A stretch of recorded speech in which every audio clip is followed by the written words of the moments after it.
Hi friends, കഴിഞ്ഞ വീഡിയോയ്ക്ക് ശേഷം വന്ന ചില എൻക്വയറികളുടെ അടിസ്ഥാനത്തിൽ ചില ക്ലാരിഫിക്കേഷന് വേണ്ടിയാണ് ഈ വീഡിയോയ്ക്ക് ഇറക്കുന്നത്. കൂടുതൽ ആൾക്കാരും ചോദിച്ചിരുന്ന ചോദ്യങ്ങൾ ഒന്ന് ഹൗ ടു അപ്ലൈ എന്നാണ്, എങ്ങനെ അപ്ലൈ ചെയ്യണം എന്നുള്ളതാണ്. നമ്മളുടെ വേക്കൻസിയെ പറ്റി ഞാൻ സംസാരിച്ചത് സ്റ്റാഫ് സെലക്ഷൻ കമ്മീഷൻ നടത്തുന്ന കമ്പൈൻഡ് ഗ്രാജുവേറ്റ് ലെവൽ എക്സാമിനേഷൻ്റെയും MTS എക്സാമിനേഷൻ്റെ വേക്കൻസി ആയിരുന്നു. അതുകൊണ്ട് നിങ്ങൾ അപ്ലൈ ചെയ്യേണ്ടത് സ്റ്റാഫ് സെലക്ഷൻ കമ്മീഷൻ്റെ വെബ്സൈറ്റിലാണ്. എല്ലാ ആപ്ലിക്കേഷനും ഓൺലൈനാണ്. ഇതുവരെ സ്റ്റാഫ് സെലക്ഷൻ കമ്മീഷനിൽ ഒരു ആപ്ലിക്കേഷൻ പോലും ചെയ്തിട്ടില്ലാത്തവർ ആദ്യം സ്റ്റാഫ് സെലക്ഷൻ കമ്മീഷനിൽ ഒരു വൺ ടൈം രജിസ്ട്രേഷൻ ചെയ്യണം. അതുകൊണ്ട് ആദ്യം അത് തന്നെ പറയാം. ആദ്യമായി നിങ്ങൾ സ്റ്റാഫ് സെലക്ഷൻ കമ്മീഷൻ്റെ വെബ്സൈറ്റ്, അതായത് ssc.gov.in എന്ന വെബ്സൈറ്റിൽ പ്രവേശിക്കുക. അവിടെ വൺ ടൈം രജിസ്ട്രേഷൻ എന്ന ഓപ്ഷൻ സെലക്ട് ചെയ്യുക. ഇതിനു മുമ്പ് നിങ്ങളുടെ കയ്യിൽ അത്യാവശ്യം ഉണ്ടായിരിക്കേണ്ടത് നിങ്ങളുടെ മൊബൈൽ നമ്പർ നിങ്ങൾ അറിഞ്ഞിരിക്കണം, ഒരു ഇമെയിൽ ID-യും പാസ്വേഡ് നിങ്ങൾക്കുണ്ടാവണം, നിങ്ങളുടെ ആധാർ കാർഡും ഒപ്പം 10th ക്ലാസ് സർട്ടിഫിക്കറ്റ് നിങ്ങളുടെ കയ്യിൽ ഉണ്ടായിരിക്കണം. അതനുസരിച്ച് നിങ്ങൾ ആപ്ലിക്കേഷനിൽ ചോദിച്ചിരിക്കുന്ന കാര്യങ്ങൾ ഫില്ല് ചെയ്ത് പോവുക.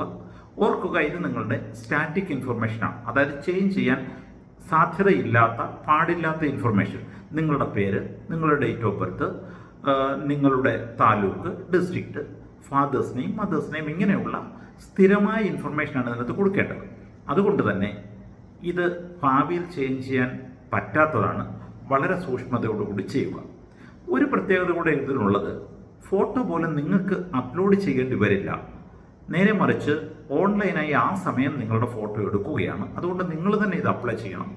കൺവീനിയൻ്റായ ഒരു സ്ഥലത്ത് ഇരുന്ന്, ബാക്ക്ഗ്രൗണ്ട് വൃത്തിയായ ഒരു സ്ഥലത്ത് ഇരുന്ന് നിങ്ങൾ ഫോട്ടോ എടുക്കണമെന്ന് മാത്രമേ ഉള്ളൂ. വൺ ടൈം രജിസ്ട്രേഷൻ സക്സസ്ഫുള്ളായി കഴിയുമ്പോൾ നിങ്ങൾക്കൊരു വൺ ടൈം ഒരു രജിസ്ട്രേഷൻ നമ്പരും പാസ്വേഡും ലഭിക്കും. ഭാവിയിൽ ഈ സ്റ്റാഫ് സെലക്ഷൻ കമ്മീഷൻ്റെ ഏത് വേക്കൻസിക്കും അപ്ലൈ ചെയ്യുമ്പോൾ നിങ്ങൾ ഈ വൺ ടൈം രജിസ്ട്രേഷൻ നമ്പർ ഉപയോഗിച്ചാൽ മാത്രം മതി. അപ്പോൾ അതിനുശേഷം നിങ്ങൾക്ക് രജിസ്ട്രേഷൻ നമ്പറോട് നിങ്ങളുടെ മൊബൈലിൽ കിട്ടിക്കഴിയുമ്പോൾ വീണ്ടും നിങ്ങൾ സ്റ്റാഫ് സെലക്ഷൻ കമ്മീഷൻ്റെ സൈറ്റിൽ പോയിട്ട് പർട്ടിക്കുലർ പോസ്റ്റിന് വേണ്ടി അപ്ലൈ ചെയ്യുകയാണ്. കമ്പൈൻഡ് ഗ്രാജുവേറ്റ് ലെവൽ എക്സാമിനേഷന് പോകുന്നവർ CGL 2024 ലിങ്കിൽ ക്ലിക്ക് ചെയ്യുക. MTS എക്സാമിനേഷന് വേണ്ടി അപ്ലൈ ചെയ്യുന്നവർ MTSൻ്റെ ലിങ്കിൽ ക്ലിക്ക് ചെയ്യുക. നിങ്ങൾ ഓൾറെഡി എൻട്രി ചെയ്തിരിക്കുന്ന നിങ്ങളുടെ സ്റ്റാറ്റിക് ഡാറ്റ, അതായത് നിങ്ങളുടെ name, date of birth, parents name ഒക്കെ ഓട്ടോമാറ്റിക്കലി വന്നുകൊള്ളും. ബാക്കിയുള്ള കുറേ കാര്യങ്ങൾ കൂടി നിങ്ങളോട് ചോദിക്കും. സാധാരണ ഫോം ചെയ്യുന്നത് പോലെ ഉള്ളൂ. അത് നിങ്ങൾ ഫില്ല് ചെയ്യുക. ഫീസ് അടച്ചു കഴിയുമ്പോൾ നിങ്ങളുടെ ആപ്ലിക്കേഷൻ സ്വീകരിക്കപ്പെടും. അതുകൂടെ കഴിഞ്ഞു കഴിഞ്ഞാൽ പിന്നെ നിങ്ങൾക്കുള്ള ഇൻഫർമേഷനും കോൾ ലെറ്ററും ഒക്കെ നിങ്ങളുടെ ഇമെയിൽ വന്നുകൊണ്ടേയിരിക്കും. ഓർക്കേണ്ടത് ഒരു കാര്യം മാത്രമേ ഉള്ളൂ, ഇമെയിൽ ID മറക്കാതിരിക്കുക, നിങ്ങളുടെ വൺ ടൈം രജിസ്ട്രേഷൻ നമ്പർ മറക്കാതിരിക്കുക, ഒപ്പം പാസ്വേഡ്. അപ്പോൾ ഇത് രണ്ടും കഴിഞ്ഞു കഴിഞ്ഞാൽ പാരലലി നമ്മൾ പഠിക്കേണ്ട സമയമാണ്.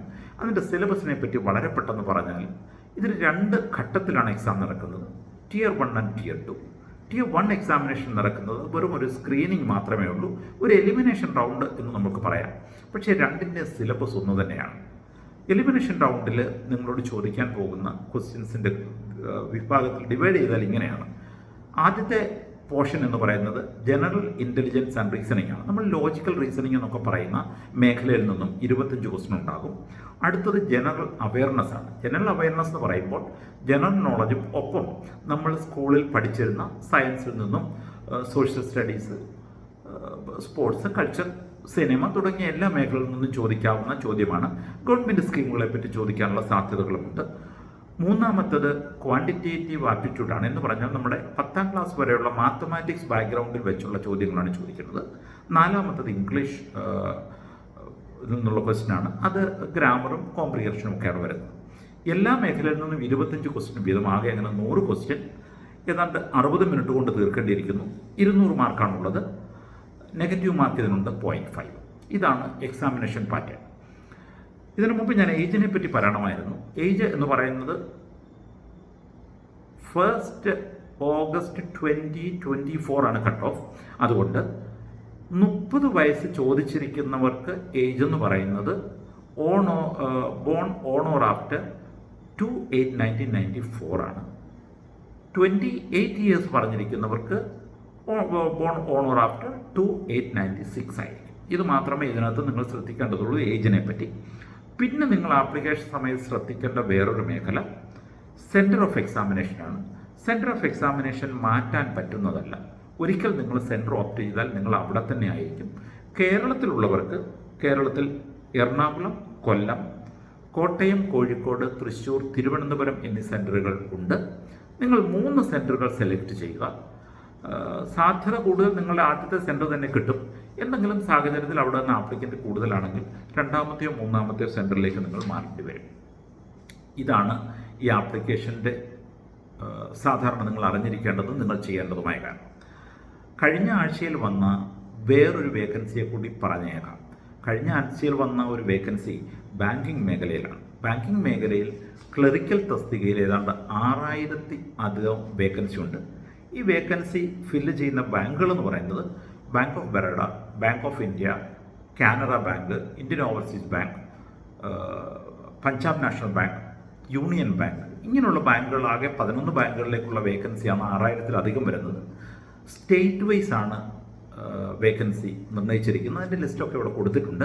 അതനുസരിച്ച് നിങ്ങൾക്ക് സ്റ്റേറ്റ് ഓപ്റ്റ് അപ്ലൈ ചെയ്യാവുന്നതേ ഉള്ളൂ. ഇത് അപ്ലൈ ചെയ്യേണ്ടത് institute of banking personnel selection IBPSൻ്റെ ഒഫീഷ്യൽ സൈറ്റിലാണ്. ഈ IBPSൻ്റെ ഒഫീഷ്യൽ സൈറ്റിൽ നിങ്ങൾ ലോഗിൻ ചെയ്ത് നിങ്ങൾക്ക് അപ്ലിക്കേറ്റ് ചെയ്യാവുന്നതേ ഉള്ളൂ. ഈ എക്സാമിനേഷനും 2 ഘട്ടമായിട്ട് നടത്തുന്നു. ഒന്നാമത്തത് പ്രിലിമാണ്, രണ്ടാമത്തത് മെയിൻ എക്സാമിനേഷനാണ്. മെയിൻ എക്സാമിനേഷൻ്റെ അടിസ്ഥാനത്തിലാണ് അലോട്ട്മെൻറ്റ് നടത്തുന്നത്.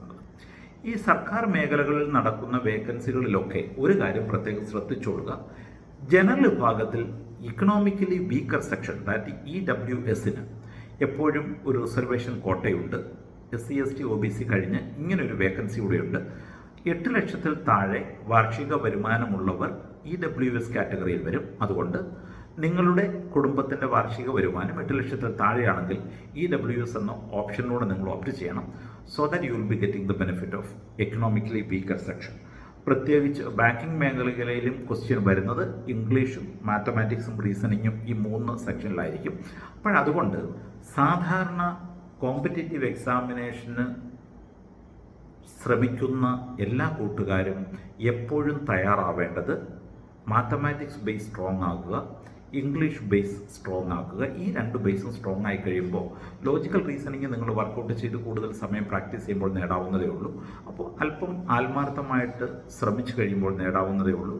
ബാങ്കിങ് മേഖലകളിൽ SC ST വിഭാഗത്തിനും മൈനോറിറ്റി കമ്മ്യൂണിറ്റിക്കും വേണ്ടി ഒരു പ്രീ എക്സാമിനേഷൻ ട്രെയിനിങ്ങും അവർ ചെയ്യുന്നുണ്ട്.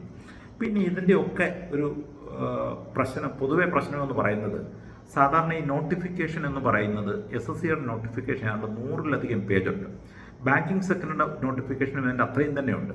അപ്പോൾ അത് നമ്മുടെ കൂട്ടുകാർക്കിത് മൊത്തം വായിക്കുക എന്ന് പറയുന്നത് പ്രായോഗികമല്ല, ബുദ്ധിമുട്ടായിരിക്കും. രണ്ടാമത്തത് പത്രവായന ശീലവും നമ്മുടെ കുറഞ്ഞു വരുന്നു.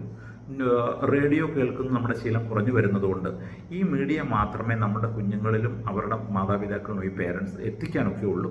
അപ്പോൾ വേക്കൻസി വരുന്ന മുറയ്ക്ക് ഈ വീഡിയോ അപ്ലോഡ് ചെയ്തു കൊള്ളാം.